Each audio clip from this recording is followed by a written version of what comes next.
Welcome to Story Lab. This week, we're talking about a guy who had the perfect chance to give a mean guy some serious payback. Was that an echo?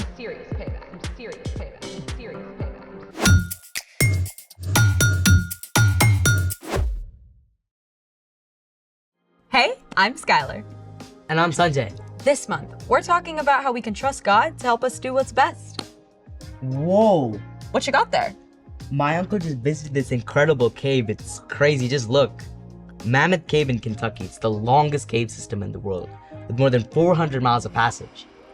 That's farther than driving all the way from Mammoth Cave to Atlanta, Georgia. And then I clicked on this link here. This is Sundong Cave in Vietnam. It's the largest cave in the world.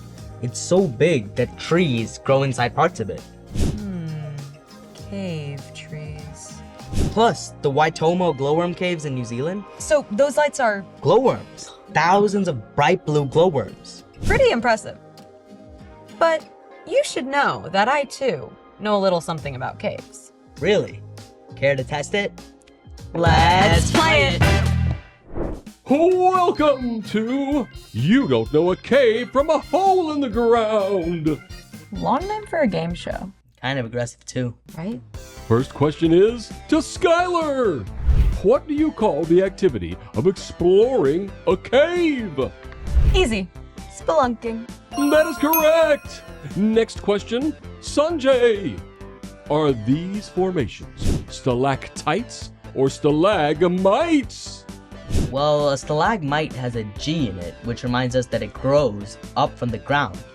But a stalactite has a C in it, as in ceiling. That's where they hang from, so stalactite?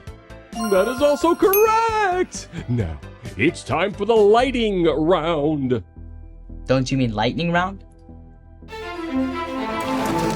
Oh, I get it. Lighting round.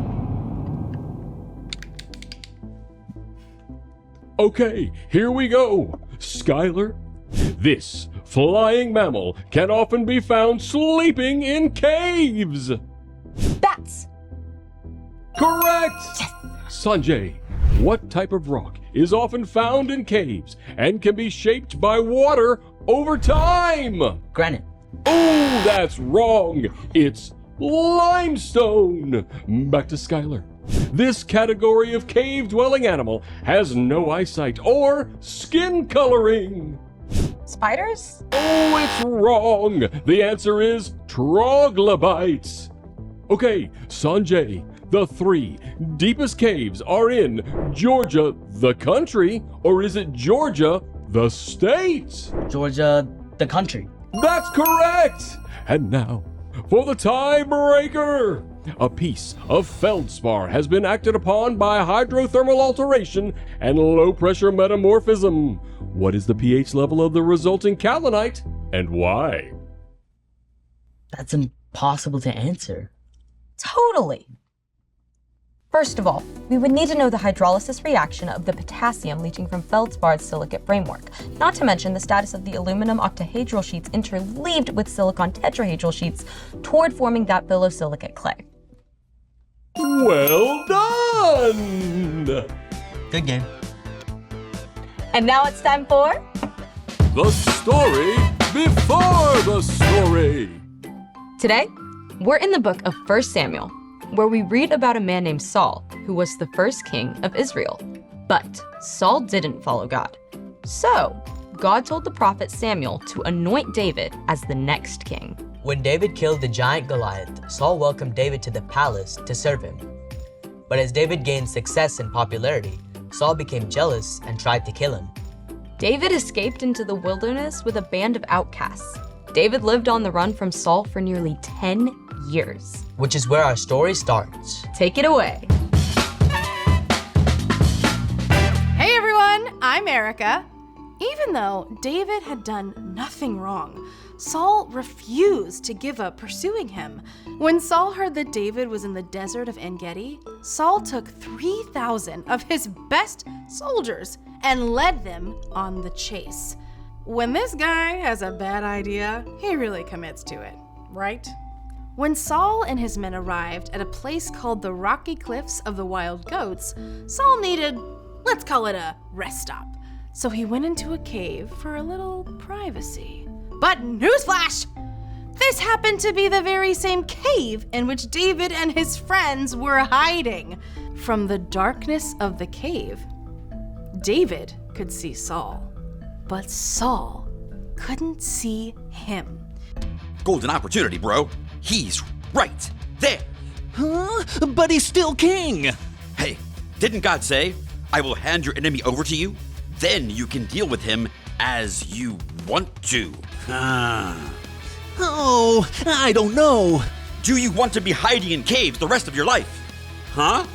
David had every reason in the world to hate Saul. First, David already knew he was supposed to be the next king. And second, David had served Saul well. He had never done anything to hurt Saul. And yet Saul was determined to kill him. So what would you do if you had the chance to get even with someone who was mean to you? Here's what happened. Ever so slowly, David crawled toward Saul. He was careful not to make a sound. David inched his way forward until he was 20 feet away. 10 feet away. Saul had no idea his enemy was right behind him. David chose not to hurt Saul. Instead, he simply cut off a piece of Saul's robe as proof that he could have hurt Saul. But when Saul left the cave, David felt sorry for even that one small act against Saul. He followed Saul out of the cave and called out, King Saul, my master, why do you listen when men say David is trying to harm you? Saul turned around. He must have been completely shocked. Look at this piece of your robe. I cut off the corner, but I didn't kill you. Who do you think you're chasing? I'm no one important. May the Lord be our judge. May he decide between us and stand up for me. Saul realized everything David had said was true. You are a better person than I am. You have treated me well even though I've treated you badly. I know for sure that you will be king, so please promise not to hurt my family. David agreed. Saul returned home, while David and his men went to a safe hiding place. Even though Saul was still his enemy, David had peace, knowing he had chosen to stop and trust God, instead of taking payback into his own hands. The end.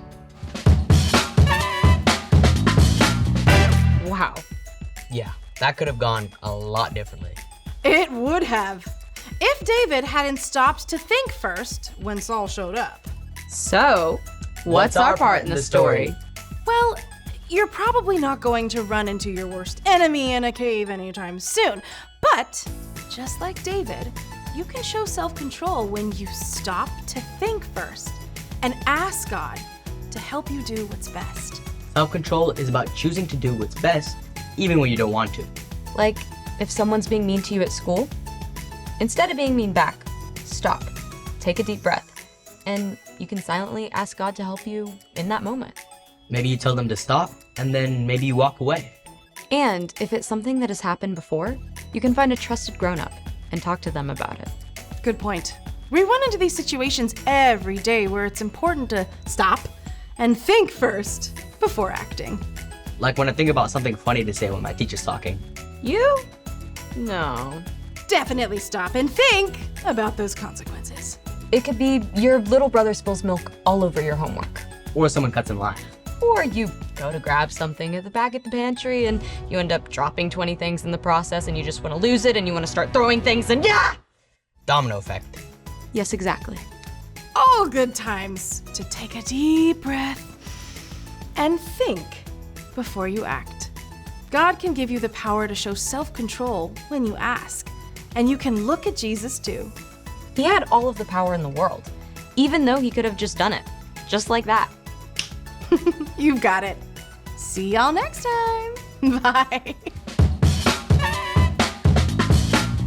So here's the thing. Think before you act. I think I'm gonna check out some more awesome caves. But first, some cave snacks. Rock candy. I love this stuff. Thanks for joining us in the Story Lab. See you next time. Time to gear up. Let's go. Crystal Caves in Bermuda. Oh, wait, I really like that. That's kind of cool. Do you think there will be bats?